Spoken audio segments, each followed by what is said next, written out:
myself such a hard time about the shaping, but these, all of them, came out better than my normal. Making more unprofessional, quote-unquote artisanal bread this morning, this time baguettes with poolish.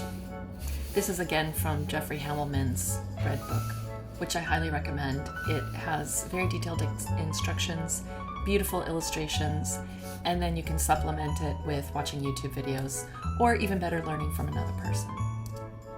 Step is to make the poolish.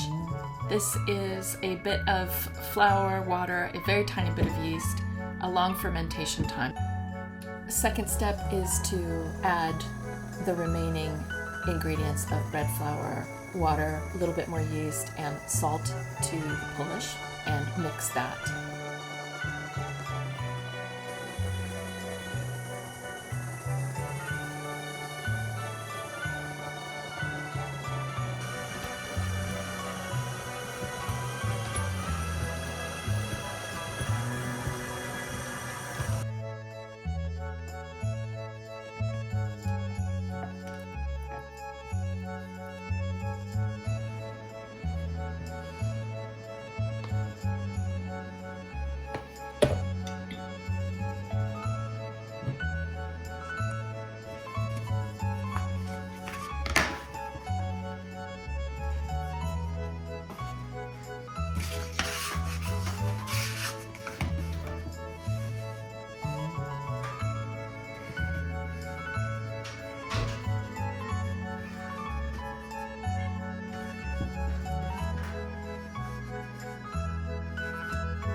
Stretched it out a little bit. Then with two hands, I'm gonna bring this top over and kind of lightly push it in, not too much. Just bring it to the center.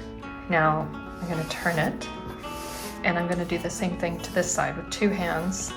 I'm going to lightly fold it over to the center, and then I'm going to push it down with my palm like that, all the way around.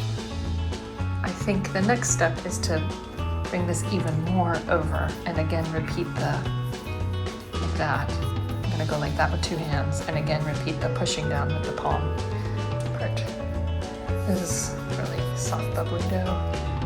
And there is my first baguette that I have rolled out properly, although I am pretty confident that it's gonna come out deformed in the oven because I have done this many times and I have never really made like a perfect baguette. So here's a problem. I have one baguette tray, which is this thing here.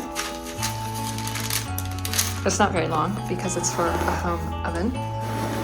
And I used to put a third baguette in here, but they would, because they're fatter than baguettes should be, I think, they would touch each other.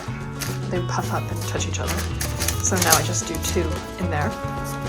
And these are my mistake baguettes anyway. So they'll still taste good, whatever. And then I have like this cookie sheet here. And this is my longer baguette. But how do I fit two of these guys on here? Making them long enough,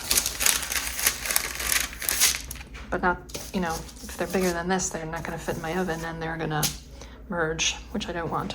So figure it out. Scoring. It's called scoring. I don't know if I did it right or not. I tried. We'll see. Going in the oven now. I'm going to put some steam in the oven, 460, and I'm going to cook these about 30 minutes.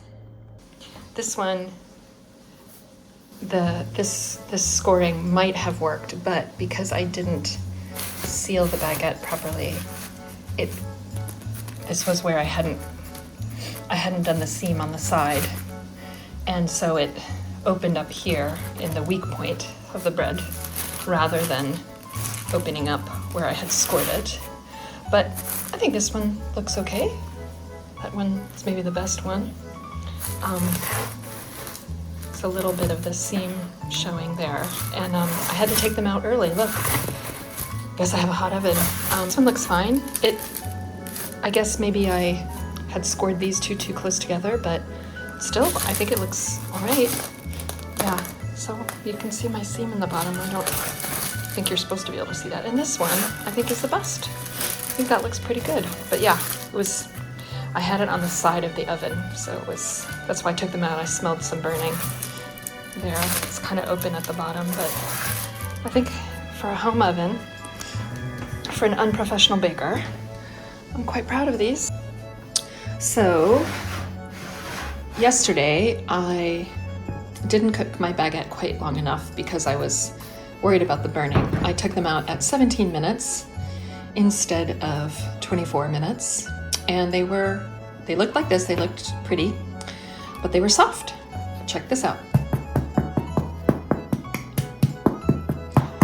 This morning, I just put them in the oven.